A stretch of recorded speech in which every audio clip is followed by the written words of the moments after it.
동산에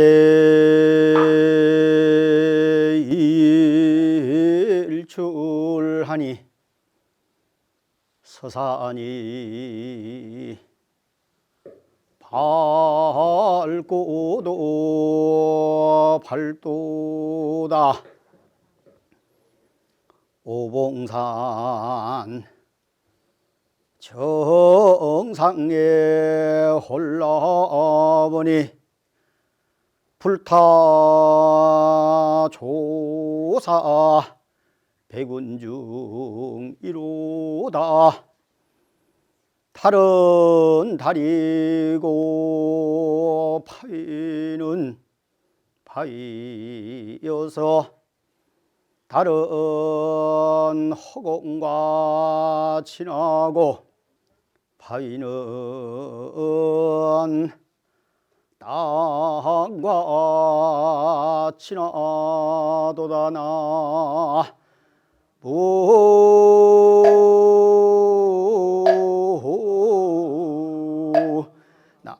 나미다불. 이 개송은 제가 팔공산 동화사 금당선원에서 참선 정진을 하다가 자성 대광명을 밝히고 난 뒤에 읊은 개송입니다. 동산에 일출하니 서산이 밝고도 밝도다. 위없는 마음 대광명을 밝히고 나니까 나만 밝은 것이 아니고 일체 모든 것이 다 밝구나. 오봉산 정상에 올라보니 불타조사 백운종이로다. 완전한 깨달음을 이루고 보니까 그 전에 부처님을 칭견하기도 하고 보살님을 칭견하기도 하고 삼매 가운데에서 몽중에 칭견하였지만은 그것은 마치 흰 구름이 이루어졌다가 흩어지는 것과 같구나. 눈을 들어 삼천대천세계를 보니 달은 달이고 바위는 바위여서 달은 허공과 친하고 바위는 땅과 친하도다.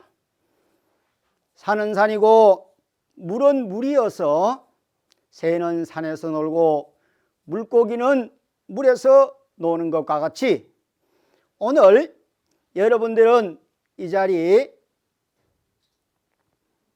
초읍에 있는 불광사의 절에 와서 동지 불공을 올리는 사람이 있는가 하면은 또 각자 인연 따라 업 따라서 직장에서나 혹은 각양각제에서 오늘 이 시간을 보내고 있습니다.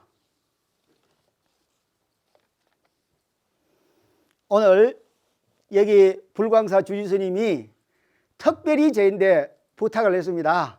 첫째, 웃으면서 설법해라.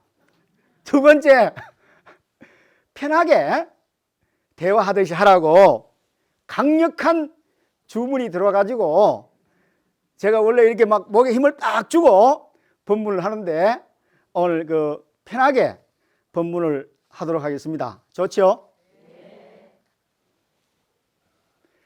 저하고 불광사 주지스님하고 인연은 25년이 되었습니다. 25년이 됐는데 처음 출가해서 얼마 안 되어서 또 주지스님 또 그 통도사 강원에 다니실 때에 저 정멸보궁 정암사에서 처음 배웠습니다. 그리고 오세암에서 주지스님이 기도하실 때도 제가 배웠고 또 저쪽에 계심사 충청도의 계심사 보현선원에 계실 때도 제가 가서 찾아 배웠고 또 지리산에서 이렇게 정진하실 때도 찾아 배웠고 그래서 25년 동안 한결같이 주지스님과 인연을 끊지 않고 유일하게 25년 동안 스님 가운데서는 이렇게 인연을 이어온 분은 불광사 보원 주지스님이십니다. 저같이 이렇게 부족한 산성을 이 법상에 올리시니까 주의 스님이 시키면 시킨 대로 저는 할 수밖에 없습니다. 오늘 이 법석을 위해서 초청해 주신 보원 주지큰 스님께 우리 다 같이 한번 박수 보냅시다. 오늘이 동지불공입니다. 동지라는 것은 해가 가장 짧고 또 해가 가장 짧으면 밤은 어떻겠습니까? 밤은 가장 길지요. 예. 여기는 초읍이 어떤 땅인지 압니까? 잘 몰라요? 초읍이 제가 보니까 새터, 새로운 터다. 그래서 옆에 이제 그 성지곡이라고 있는데 그 성지곡은 신라시대 때 그 최고의 그 지관, 여기가 이제 천하의 명당이라고 합니다. 그래서 성지라는 지관의 이름을 따서 성지곡이라고 했고, 또 여기에 이 불광산은 인산 주지 회주스님께서 창건을 하시고 현재 보원 주지스님께서 이렇게 그 주지를 하시는 걸로 알고 있습니다. 인산 지중큰 스님께서 불사를 다 하시고 지금 봉암사에서 참선 정진하는 모습을 보면서 참 그 훌륭한 어른이시구나 그런 생각을 해 보았습니다. 그래서 여러분들이 다 한결같이 오늘 온 목적이 대부분 비슷할 겁니다. 첫째는 가정이 행복하고, 두 번째 남편 잘 되고, 그 세 번째로는 또 학생들이 있으면 학생 건강하고, 또 사업이나 대부분의 사람들이 각자 행복을 위해서 이 자리에 왔을 것입니다. 그거 말고 깨달음을 위해서 오신 분 손 한번 들어 보십시오. 다 깨달음으로 이러고 오셨다. 저는 이 참선 수행만 했기 때문에 경전을 보거나 또 강원에서 기본적인 이렇게 교육을 받지를 못했습니다. 오늘 제가 여러분들에게 들을 수 있는 말씀은 다른 것이 아니고 제가 참선을 하다가 이렇게 나름대로 체험한 이야기를 여러분들한테 들려드릴까 해서 여러분께 이 자리에 섰습니다. 저도 수행을 하다가 많은 법문도 듣고 많은 여행도 봤지만은 제가 어떤 체험을 하고 나니까 도대체 이게 무엇인가 이런 것들이 참으로 궁금했습니다. 그래서 제가 꼭 깨달음을 이룬다면은 다른 어려운 이야기나 경전의 말씀 의거하는 것도 참 좋지만은 실제로 어떤 체험을 하니까 어떻더라, 또 어떤 모양이고 어떤 색깔이고 또 어떤 현상이다라는 것을 그 법문으로 꼭 말씀드려야 되겠다 이런 생각을 했습니다. 그래서 저는 깨달음을 이루려면은 첫째, 전생에 닦아와야 된다. 두 번째로는 이 생에 와서 좋은 집안, 좋은 부모를 만나야 된다. 좋은 집안, 좋은 부모라고 해서 벼슬이 높거나 돈이 많은 것이 아니고 인품이 훌륭한 집안에 태어나야 한다. 세 번째로는 세상의 오용락을 다 체험을 해봐야 된다. 그래야만이 출가하고 나서 다시는 뒤돌아보지 않는다 이 말입니다. 세 번째로는 그 시대에 당대의 큰 스님들을 다 친견해 봐야 된다. 그리고 마지막에는 스스로 자기 마음을 밝혀야 된다 이렇게 생각을 합니다. 오늘 여러분들이 어제부터 팥죽을 쓰느라고 아주 고생을 하셨는데, 팥죽을 쓰는 데는 첫째 좋은 팥이 있어야 되고, 두 번째로는 그 팥죽을 쓰는데 경험을 많이 해봐야 됩니다. 또 세 번째로는 또 여러 집에 그 팥죽집에 가서 맛을 봐야 된다는 말입니다. 왜 그러면은 여러 집에 가 팥죽 맛을 보느냐, 여러 선지식을 증견하느냐, 뒤에 내가 전문가가 되었을 때 어떤 사람은 소금이 많이 들어간 걸 좋아하는 사람, 어떤 사람은 단 걸 좋아하는 사람이 있듯이 그런 선지식을 다 친견해야만이 뒤에 그 중생들을 제도하기 위해서는 반드시 참선도 하고 염불도 하고 주력도 하고 강경도 하고 불사수행을 해봐야 모든 중생들을 제도할 수 있다 이렇게 생각을 합니다. 그래서 저는 경상북도 영천군 금호읍에서 태어났습니다. 저는 태어나자마자 저희 할머님이 스님이었습니다.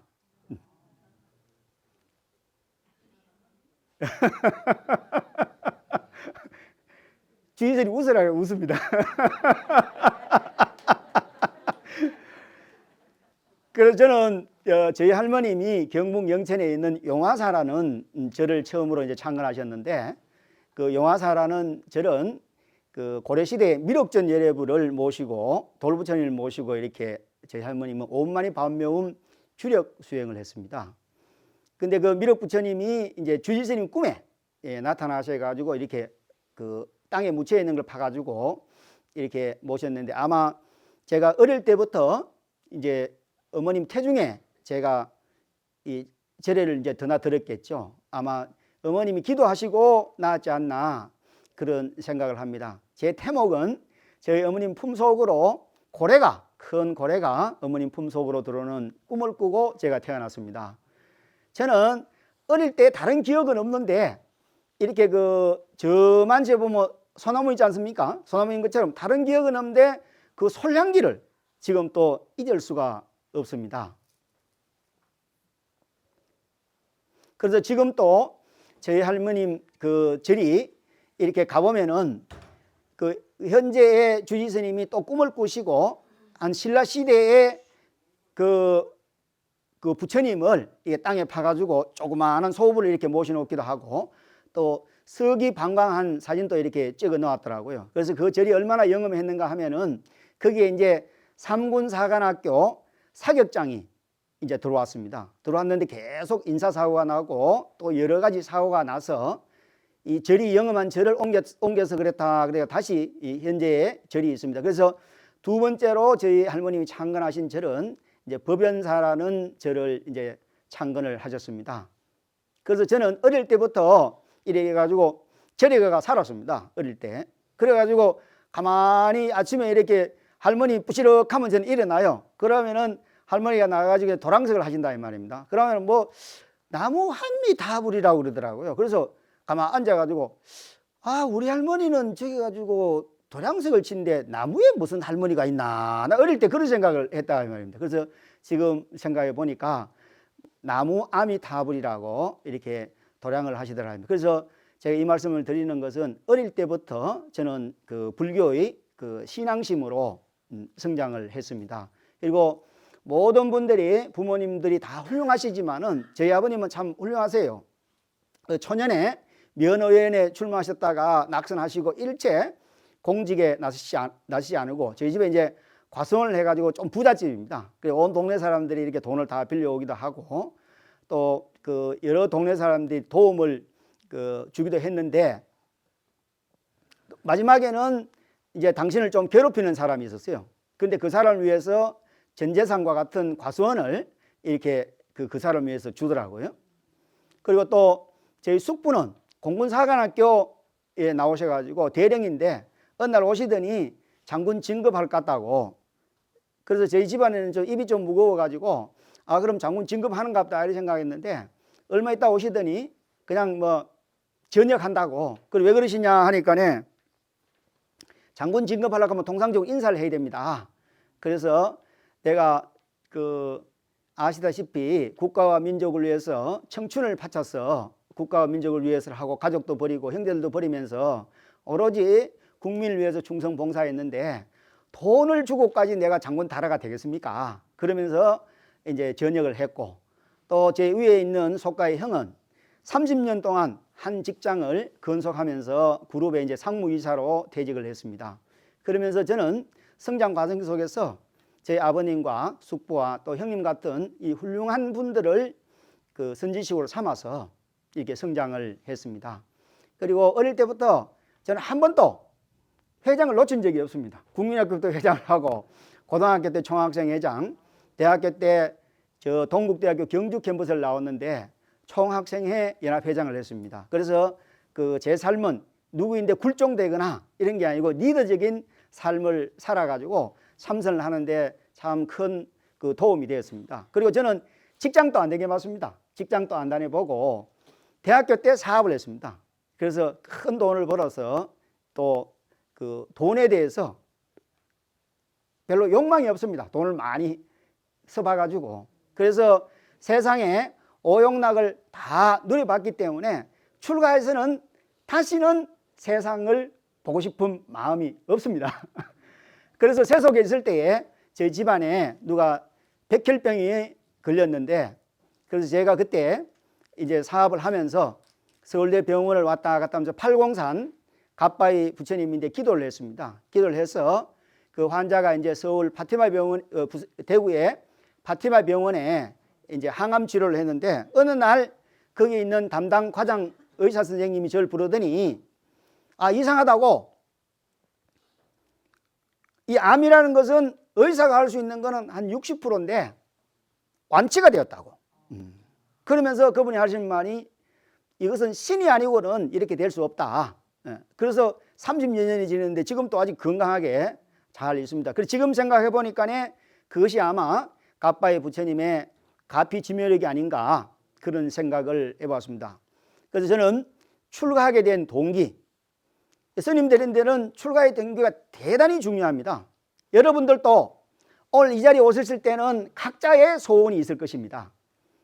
그 소원만큼 되지 그 이상도 그 이하도 안 됩니다. 그래서 저는 그 서울대 병원에서 간호를 하면서 그 원무과를 갔는데, 어머니가 어린아이를 얻고 왔는데 새카매요. 이거 금방 죽어가는 어린아이가 왔는데, 그 원무과의 창구의 직원이 하는 말이 보정인을 데리고 오라고. 당연히 이제 수술을 해야 되니까 보정인을 데리고 와야 되니까. 그때 저는 무척 큰 충격을 받았어요. 이 세상이 너무 매정하더라고요. 아이는 금방 죽어가는데 그 아이를 보정인으로 데리고 하는 이 세상이 너무 충격적이었습니다. 두 번째로는 이렇게 암병동에 가면은 사람이 죽어나가요. 죽어나오면 그냥 천으로 뚫뚫 말아가지고 나갑니다. 나가면은 의사도 응거주춤해요. 부모님은 울고.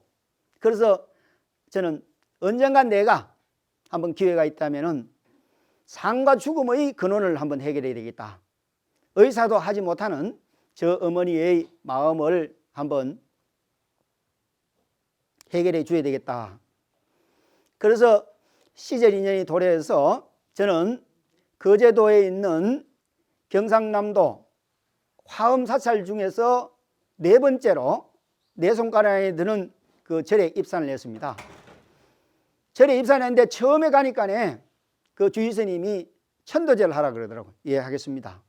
그래서 천도제를 했는데 마지막에 스님이 장엄연부를 하는데 제 귓가에 호야 내 간대 이런 소리가 들리더라고요. 제가 이제 속가 이름이 손민호입니다. 저희 어머니가 호야 호야 한단 말이에요. 그래서 귓가에 호야 내 간대 그러더란 말이에요. 나는 그게 무슨 이야기인지 몰랐어요. 그리고 요새도 이렇게 절에서 천대절을 하고 이렇게 하면은, 저는 이제 한 25년 정도 되어서 신도들이, 한결같은 신도들이 있습니다. 그러면은 제가 죄송하게도 한 10몇 년을 일체 법회를 안 했습니다. 사흘 초파일 법회도 안 하고 오직 참선 수행만 정진했는데, 꿈에 나타나요. 그 노보살님이. 그러면은 아, 돌아가셨구나. 그래서 전화를 해보면 실제로 돌아가셨어요. 또 이제 어떤 분이 돌아가셔서 서방정토 극락세계를 가는데 이렇게 만장을 두고 이제 간단 말입니다. 그래서 전화를 해보면은 돌아가셨다고. 또 어떤 분들은 자기 남편을 지극히 사랑한 분이 있으세요. 돌아가셨는데도 꿈속에서도 남편이 늘 대화한다면서. 근데 어느 날 남편하고 그 보살님이 나타나시더라고요. 내가 원하는 것도 아닌데 말이에요. 그래서 전화를 했더니 돌아가셨다고. 그래서 아, 천도제를 하는 이유가 있구나. 그리고 저희 노스님이 동원 왕규조사입니다. 돌아가셨는데 어느 날 제가 이 부산 중생사에서 참선 정진을 하는데 나타나셨어요. 이렇게 막 시자인데 의자가 힘이 없다가 꿈에 스님 제가 깨달음을 얻었습니다. 에? 이러시더란 말이에요. 그래가지고 동원왕규조사와 저와 동시에 대광명 이랬다 이 말이에요. 또 우리 노노스님은 용성 진종조사이신데 또 그분이 또 몽중에 이렇게 나타나셔서 용성 진종조사께서 돌아가시면서 유훈을 남겼습니다. 10가지를 남겼는데 유훈의 봉투를 저한테 이렇게 주시는 꿈을 꾸기도 했습니다. 그래서 그것은 제가 원하지 않는데도 그렇게 나타나는 거 보니까 저희 어머님이나 아버님도 또 어머님 같은 경우는 대한민국의 최고 갑부 제일 큰 그룹에 태어나신다고 저희한테 모습을 보여주시기도 하고, 또 제 아버님은 저쪽에 은혜사 운부함의 조실로 태어나신다고 그런 모습을 비춰주시기도 합니다. 그래서 여러분들이 이 절에 와서 천도절 하는 것은 그냥 하는 것이 아니다. 그것을 여러분들인데 말씀드리고 싶어서 이 말씀을 드립니다. 그래서 입산했는데 박수를 치려면은 제대로 쳐야 되죠. 그래서 오늘 이 법상에 올라선 것은 제가 부처님을 증명하기 위해서, 증명한다는 것은 여러분들이 수행을 하지만은 이렇게 체험이나 이런 많은 이야기를 들었지만은 부처님의 84,000 대장경의 말씀은 한마디도 틀린 바가 없습니다. 단지 우리가 그러한 경지에 오르지 못했을 뿐이지, 저는 이렇게 여러 가지 체험하면서 내가 부처님이 말씀하신 8만 대장경의 말씀을 이해를 못한다면은 내가 아직까지 그 경지가 되지 못했구나, 내가 더 정진해야 되겠다, 부처님의 말씀은 한마디도 틀린 바가 없다. 그래서 수행을 하는데, 이렇게 제가 수행하는데 저만치 사람이 오면은 저 사람이 나쁘다, 행동이 잘못됐다, 이런 순간에 뱀이 확 지나가 버립니다. 그냥 풀에만 지나가는 게 아니고 아스팔트, 이 포장도에도 뱀이 지나가 버려요. 자연스럽게 제약막작하고 중성봉행하는 나쁜 생각을 가질 수가 없어요. 가지면은 뱀이 앞으로 지나가 버려요. 그래서 여러분들도 이제 연세가 되셨으니까 이렇게 젊었을 때 살 때는 어떻게 살았는지 잘 모르지 않습니까? 그러다가 이제 인생을 돌이켜 보면 그때 그런 일이 있었구나. 그때 저도 이제 한 25년 수행을 하고 60 가까이 되니까 제가 수행한 것을 이제 돌이켜서 한 7, 8년 동안 혼자 밥을 해면서 돌이켜서 봅니다. 그러니까 내가 열심히 수행한 것도 그게 아니고 법계에서 불보살이 다 나를 인도했구나 하는 걸 이제 알게 되겠더라 이 말입니다. 그래서 도저히 제가 나쁜 생각을 가질 수가 없어요. 그리고 이제 계를 받지 않고 삭발여미를 하고 수행을 하는데, 거기에 있는 스님이 주인 스님이 대화하듯이 하락했는데 너무 목소리가 거기 있는 스님이 저보고 묵언을 하시라 그래요. 그래 몇일 동안 이제 묵언을 하니까 내 마음에 일어나는 것, 내 마음 속에서 일어나는 번뇌망상이 다 보이더라 이 말입니다. 그래서 사람들이 이렇게 보니까 입만 딱 다무니까 말이요, 마스크 끼니까 참 장점도 있네요. 보통 법회하면은 여기 수군 저기 수군 하는데 마스크를 딱 껴버리니까 조용하구만요. 그래서 입만 딱 다물으니까 사올 일이 없는데 입을 띄니까 서로 싸움이 일어나더라 이 말입니다. 그래서 자연스럽게 제가 아마 그때 그 윗바사나 수행을 한 것 같습니다. 그래서 그때 마침 이제 국민대학교 뒤에 조그마한 암자에서 제가 이제 삭발여미 계는 받지 않고 있었는데 동안거였습니다. 동안거였는데, 그래서 제가 그때나 지금이나 나서는 걸 좋아해 가지고 제가 사시예불을 드리겠다고, 좋은 일이라고, 그래서 사시예불을 드렸습니다. 사시예불을 드리는데 99일째쯤 되는 날에 법당에 들어가는데 경계가 변하더라고요. 법당에 들어오는 순간, 여기 법당에 들어오면 부처님도 계시고 또 닭이 그릇도 있고 촛대도 다 있지 않습니까? 변하더라고요. 내 스스로 자문자답을 한 거예요. 내가 위대하다고 하는 저 부처님도, 돌로 된 부처님도 나무로 된 부처님도 변하더라 이 말입니다. 닭의 그릇도 변하고, 변하지 않는 것은 무엇일까 이렇게 생각을 했습니다. 그 순간에 나도 모르게 그 부처님 앞에 착 꿇어 엎드려 됐습니다. 눈물을 흘렸습니다. 지금까지 내가 지은 죄를 참회했습니다. 그것이 자심참회였는 것 같아요. 그때부터 삼매로 들어가기 시작했습니다. 그 다음에는 여기 불단에 보면은 용 있고 봉황이 있죠. 용과 봉황이 살아있더라고요. 그러더니 위 없이 청정한 세계로 들어가더라고요. 위 없이 청정한 세계인데 위 없이 청량한 소리가 들렸어요.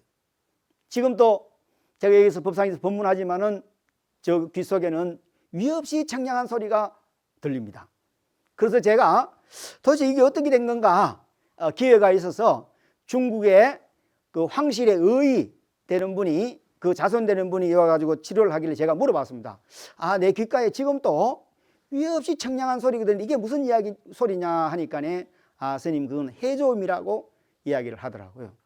그래서 그렇게 체험하고 나니까 막 얼마나 좋겠습니까? 법당에서 막 춤을 덩실덩실 췄습니다. 그리고 거기에 이제 시즌이 다 되어서 강원도 정선으로 가게 되었습니다. 강원도 정선으로 가서 동강가에 화전민의 집에서 이렇게 그 수행을 했는데, 어느 날 영월에 가면은 금몽암이라는 절이 있습니다. 금몽암은 단종이 꿈을 꾸고 절을 지었는 절이 이제 금몽암입니다. 거기서 30여 년 주의스님 하신 스님이 저보고 하시는 말씀이, 자기가 이제 말년에 그게 이제 오대산 월정사 말사인데 자기가 말년에 은퇴하고 난 뒤에 개인 사찰을 하나 쌓는 것이 있다고.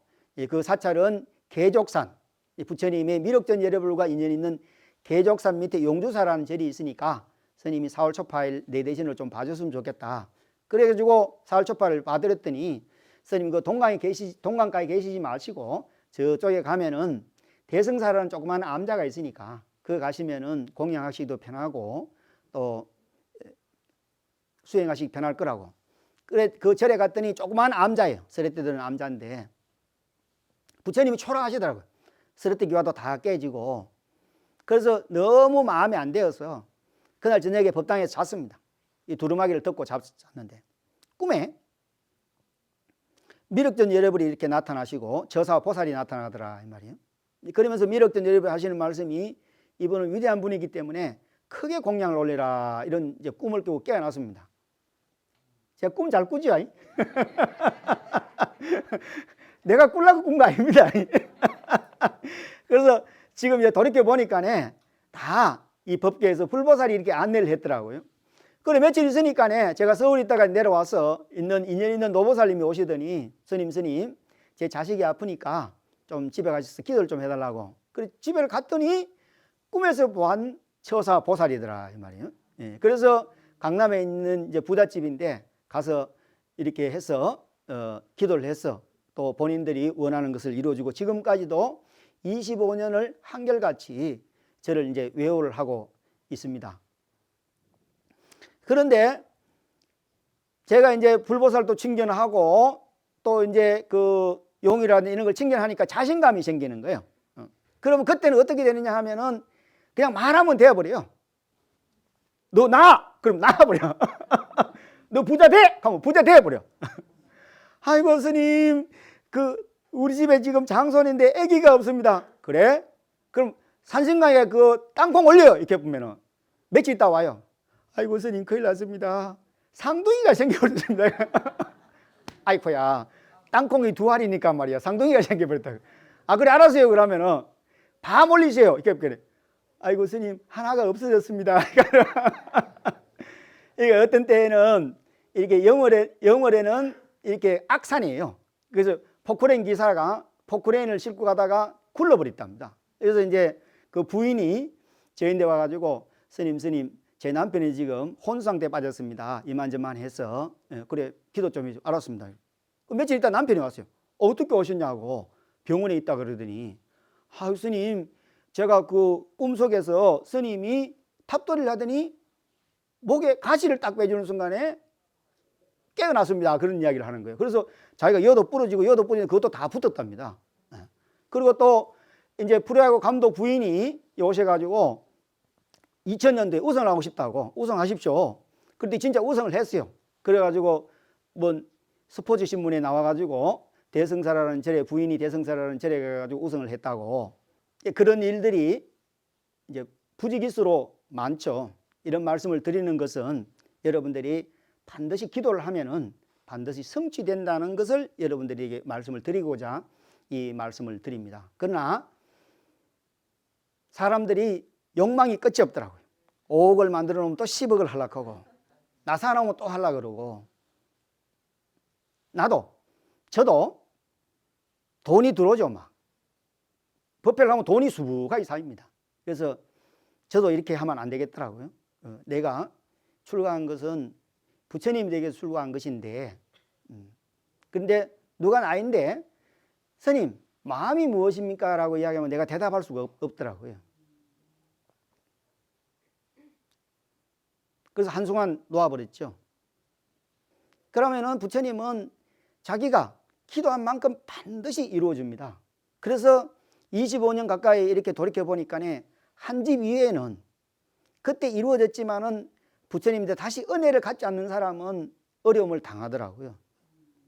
부처님 또 맞아요. 누구예요? 내 말 맞죠? 제가 10몇 년을 연구를 했습니다. 왜 연구를 했느냐? 제가 너무 뜬금없이 체험을 하고 이러다 보니까 좀 보편타당한 이야기를 해야 되겠다. 이 통계를 내보니까 그렇더라고요. 부처님이 여러분들이 가피지묘력을 내리는 것은 부처님이 법이 위대하다는 것을 여러분들이 체험하는 거 아닙니까? 물질적으로나 안 그러면은 사업적으로나 여러 가지 성취한다 이 말입니다. 건강도 성취한단 말이에요. 부처님의 뜻은 그 성취한 것을 만중생인데 베풀어라, 전해라, 그런 뜻이거든요. 부자가 되면은 절에 와가지고 좀 시주를 좀 해야 안 되겠습니까?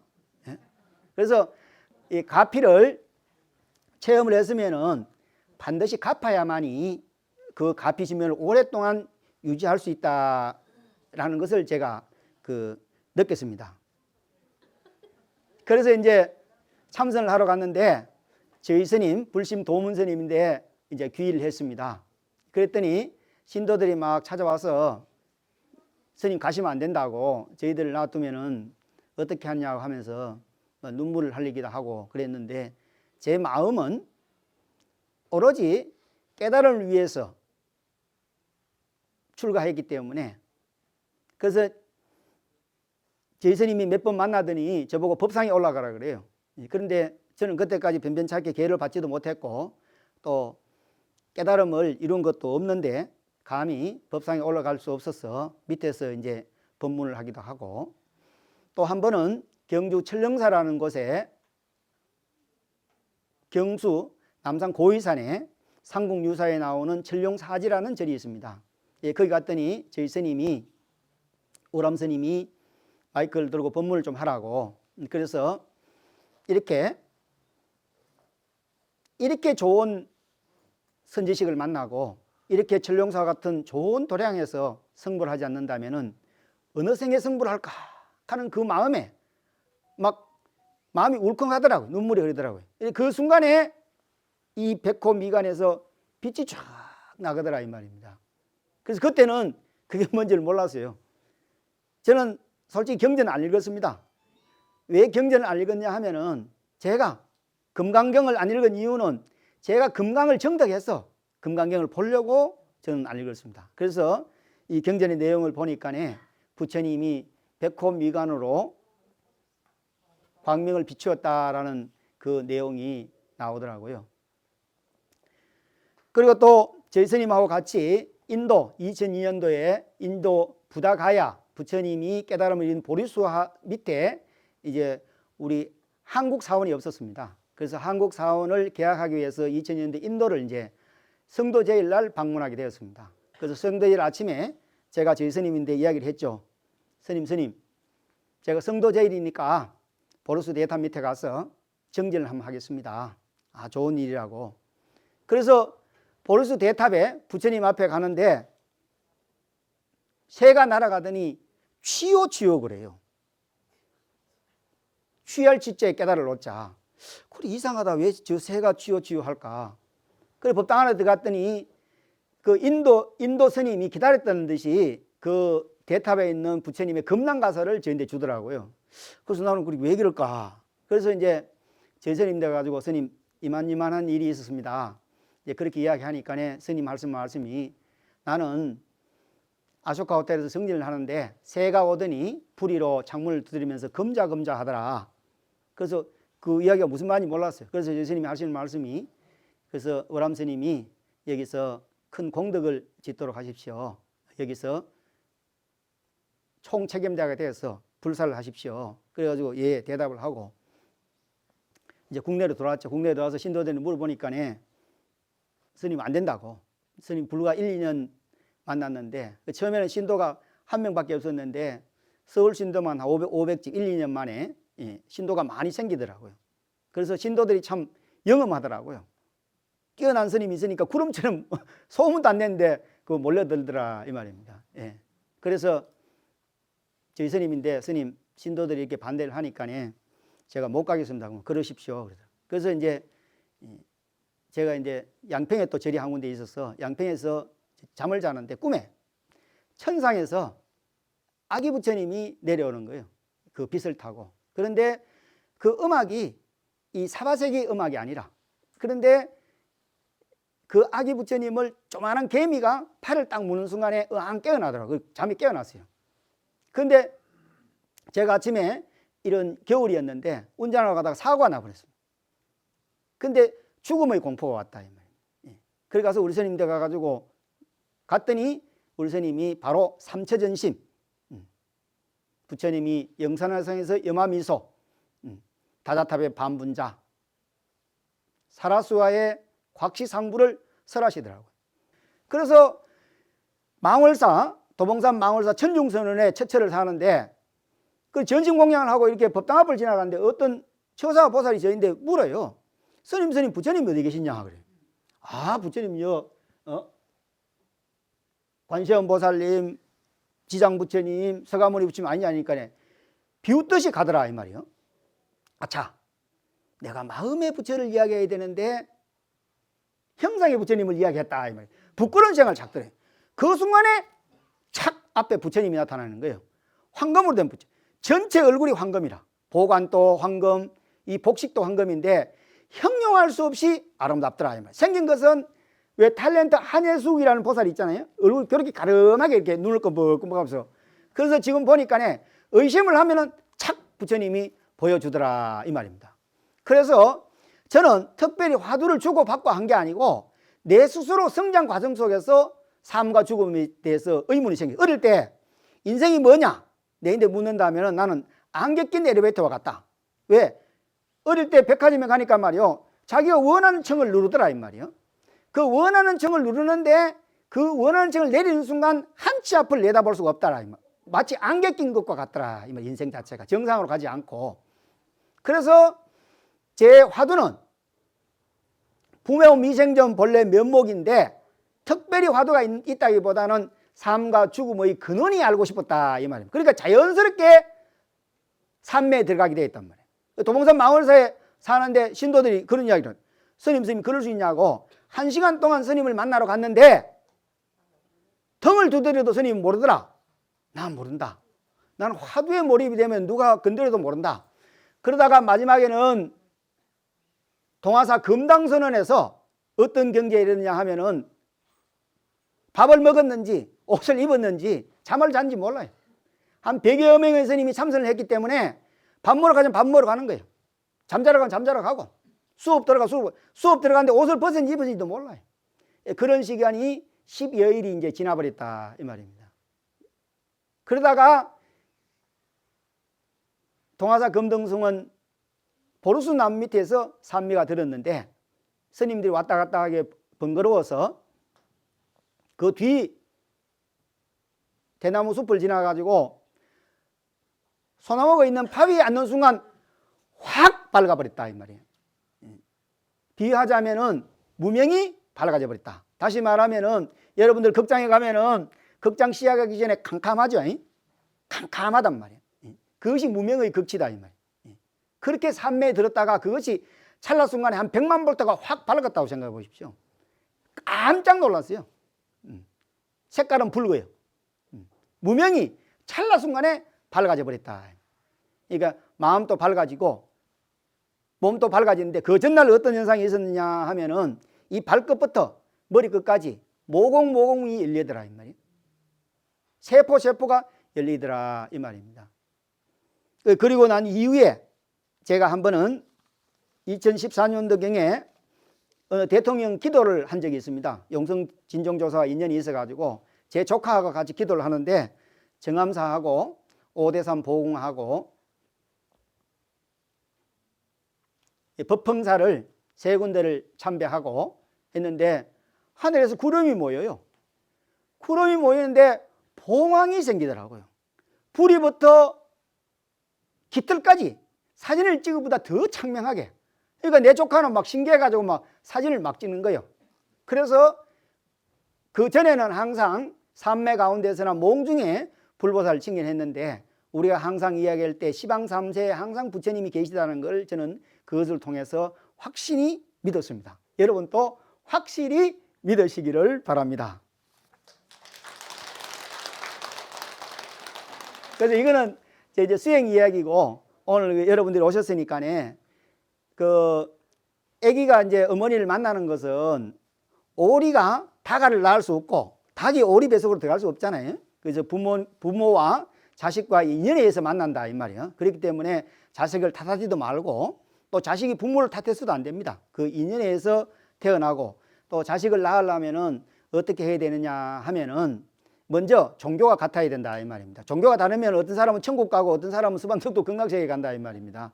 그렇게 하면 안 되고 같이 불교를 믿는 사람 만나서 이렇게 좋은 불광사 같은 좋은 도량 또 저 하동에 가면 칠불사 같은 좋은 도량에 잠을 자든지 왔다 갔다 하면서 3일이나 7일 정도 기도를 한단 말입니다. 그렇게 해서 부부가 서로 어떤 자식을 부자를 낳을 것인가 또 종교에 각자 의논을 해서 또 씨앗을 심었어. 또 그 어머니는 태교를 하고 또 현재의 부자나 미래의 부자 될 사람들 인연을 지었어. 그 아이가 쑥 나오면은 당연히 보살이나 위대한 사람이 되겠죠. 또 학생들 공부할 때 말이요. 스님들 온만이 보면 온만이 봐. 왜 하는지 압니까? 집중한다 이 말입니다. 집중해서 그 교과서를 딱 보면은 공부를 잘할 수밖에 없겠죠. 그리고 또 부부는 또 어떻게 사느냐. 우리 신도들 그런 이야기 합니다. 아이고 말이야 우리 남편인데 잘해주는데 우리 부인인데 부인은 내 잘 모르더라. 여러분들 농사 지어 보셨죠? 고추 농사를 짓는데 고추 나무를 위해서 짓습니까? 그러면 고추를 따먹으려고 짓습니까? 부인이 남편인데 잘하면은 남편이 자기인데 잘하죠. 남편이 부인인데 잘하면은 부인이 잘 안 하겠습니까? 그래서 남편이 부인인데 잘하고 부인인데 남편인데 잘하는 것은 남편을 위한 것이 아니고 남편이 내인데 잘해주는 그 공덕이 자기인데 돌아오니까 반드시 잘해야 된다 이 말이에요. 죽을 때에는 그냥 막 울면 안 돼요. 그래서 그 망자나 또 그 자제분들이 목욕을 깨끗이 하고 향을 피우면서 현재 수행한 그 있지 않습니까? 나무아미타불을 한다든지 부모님이 관세음보살 하면은 임종시에 반드시 그 인연에 의해 가지고 연불을 해줘야 된단 말이에요. 특별히 연불한 게 없으면은 나무아미타불을 해야만이 서방정토 극락세계에 간다는 말입니다. 우리가 죽어서 어디로 가야 되냐? 서방정토 극락세계를 가야 한다 이 말입니다. 또 여기 와서는 왜 오느냐? 다시 또 닦으러 와야 된다 이 말입니다. 닦았다가 다시 어디로 가야 되느냐? 서방정토 극락세계에 가야 한다 이 말입니다. 그래서 오늘 할 이야기가 참 많았는데 시간이 제약된 관계로 오늘 이만큼 하고 마치겠습니다.